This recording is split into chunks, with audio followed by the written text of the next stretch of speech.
I'm joined now in our Washington studio by Manuel Suarez-Mier. He's a Latin America economic consultant and served as the former chief of staff of the governor of the Bank of Mexico. Manuel, welcome to our program. Hello.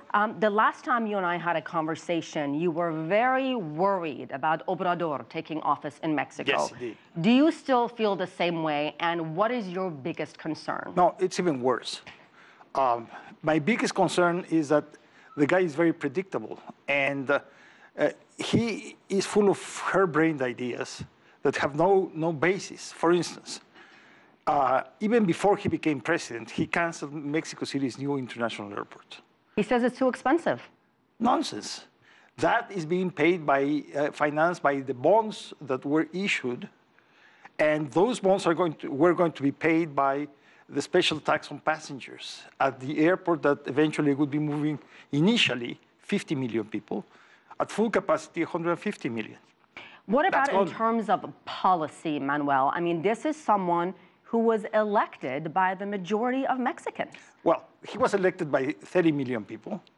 That's a lot of people. Yeah, but 100 million didn't vote for him, okay?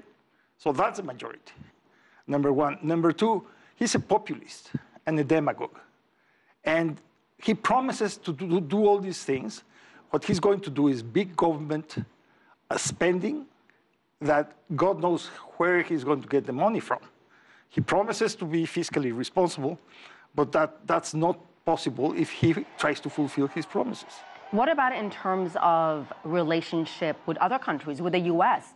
President Trump has repeatedly said Mexico is going to pay for this so-called wall on the southern border.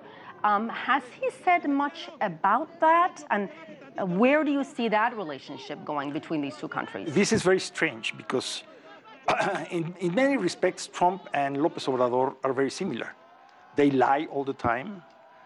They don't know what they're talking about. So this guy comes out, Lopez Obrador, and sends Trump a nice letter saying, we are so much alike.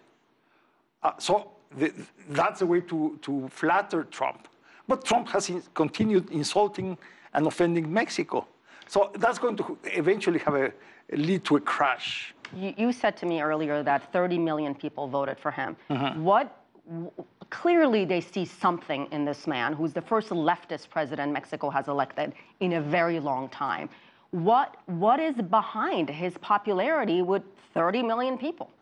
The unpopularity of the outgoing Peña Nieto's administration. Peña Nieto did a bad job at selling the policies that he was undertaking, did a bad job in terms of not stopping corruption at state and local level, and many people were offended by the way he acted, so insensitive to the people's demands. So the reaction is, oh, let's get rid of him. Let's go for the extreme alternative. That's the other problem. It was a three-way race, presidential race. So the other two candidates sort of divided the vote, and it was basically a vote of protest. What about migration? Is he sympathetic to the plight of Central Americans right now? Many of them are in limbo land in Mexico. They are, and there's talk that negotiations are afoot to name Mexico a safe country so they could remain in Mexico, creating all sorts of problems. If he does that, he would start losing his popularity very fast. Because just as it happened in Germany and other places, the initial support for the immigrants vanishes as soon as they start posing serious problems for the local population. All right, we'll have to leave it there. Manuel Suarez-Mier, a critic of President Obrador. We need to be transparent on that. Thank you so much, sir. Thank you.